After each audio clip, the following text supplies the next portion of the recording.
Welcome back. I thought I'd give you a basic tutorial on using OBS to create and record Resonite content. So I've got a fresh copy of OBS here installed, never opened it before, and I'm going to take you through each step. I'm recording this on a second copy of OBS, which is the main one I use for recording all my tutorials.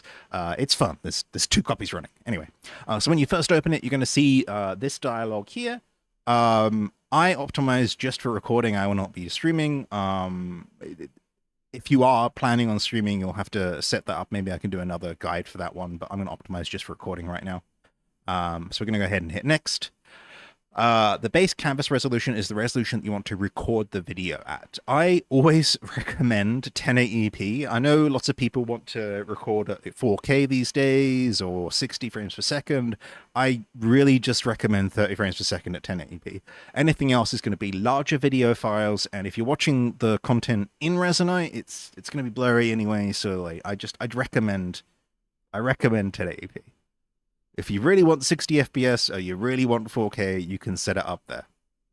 So I'm going to go ahead and hit next. And it's going to go ahead and go like, hey, I've found all your stuff because you got a good computer, and you're going to hit apply. We're immediately going to full screen this. You can stop looking at my creepy desktop wallpaper.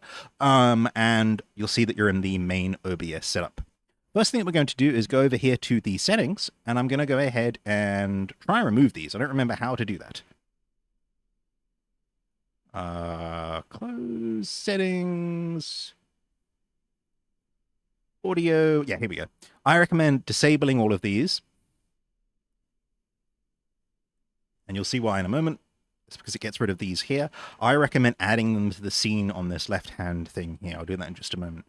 First of all, we need to talk about scenes. Scenes are like different camera angles, or that's a good analogy for them. So I recommend creating a scene specifically for Resonite content. I also recommend creating one for VR content and one for desktop content. So we're going to go ahead and create those now. So I'm going to type Resonite desktop tutorials. We'll do desktop first because I am in a desktop right now. And then we've got our Resonite desktop tutorial screen.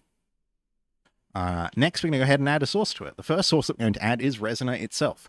When capturing Resonite, I recommend window capture or game capture. I use window capture because it's the one that usually works for me.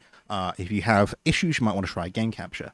Never, under any circumstances, use display capture for recording content, except if you're recording tutorials on how to do things in your computer. The reason behind this is if Resonite crashes, it will show anything underneath Resonite when Resonite crashes. So if you have important tax documents open, private DMs with friends and family open, it will show those in your recording, and you'll have to edit them out. And if you're streaming, it will show all that detail to your audience. So don't use display capture. I also recommend putting an image or some sort of thing here that isn't black. Suddenly going to a black screen is kind of alarming. So maybe just put like a soft color here, or your logo with an image. You can do that with add image. I won't do that now because it's just extra fluff. So I'm going to go ahead and select window capture here, and I'm going to name this one Resonite. It's important to name these things. Don't skip on naming them. Trust me, it'll help you out later. We're going to click OK, and we're going to select Resonite in this box here, and we're going to push OK. That kind of freaks out a little bit, and the reason why that freaks out is because I'm already capturing Resonite in the other copy of OBS. So to fix that, I'm going to need to just play around a little bit with the record. Maybe that will sort it out.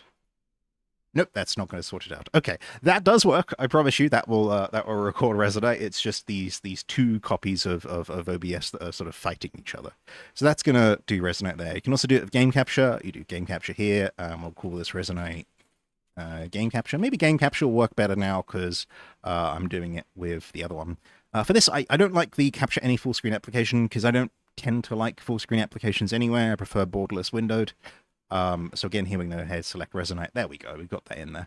Now you might see that it's sort of weirdly sized. That's fine. You can go here and you can go to transform fit to screen. And then there you go. You've got the Resonite thing. I'm not sure what's going on at the bottom there, but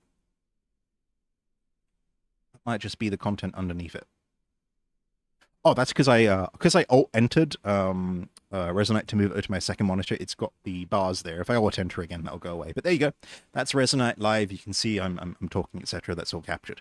But we don't have any audio here, and this is why we removed the audio sources from this list. It's because I find it much better to add them to the scenes because it allows you to swap between different audio setups really easily. So what we're going to do here is going to go to Add Source, and we're going to do Audio Input Capture, and we're going to call this Desktop Microphone. With desktop microphone selected, I'm going to select my desktop microphone, which is chat mic on the Go XLR. It's just whatever microphone you use when you're not in VR. And now you'll see that I've got this bouncing up and down here, and it's showing me that this scene will have the desktop microphone included in it. If I want to mute that, I can just do that, and it'll go away. That's what the power of having it in the sources list here. I also recommend doing add audio output capture, and we're going to just call this desktop audio. And again here, I'm going to leave this as default. Default will be the default sound device on Windows, etc. If this is wrong, you can select it, but default's good for me. It should be whatever device your speakers or headphones use when you're just hanging out on your computer. With that done, we've now got both the desktop audio and the desktop microphone and Resonite capturing, and we're essentially ready to go. You can just go ahead over here and hit start recording and stop recording, and you'll get videos out. So we can go blah, blah, blah, blah. And it'll say here, save to users admin videos, blah, blah, blah, .mkv. Just a quick note on MKV. If you don't want MKVs, you can go over to, where are we? Output, recording here. You can change this down to whatever format you want down here. I am continually revising the formats that I use there because of various things, but if you don't want MKVs, you can change it to MT4s there.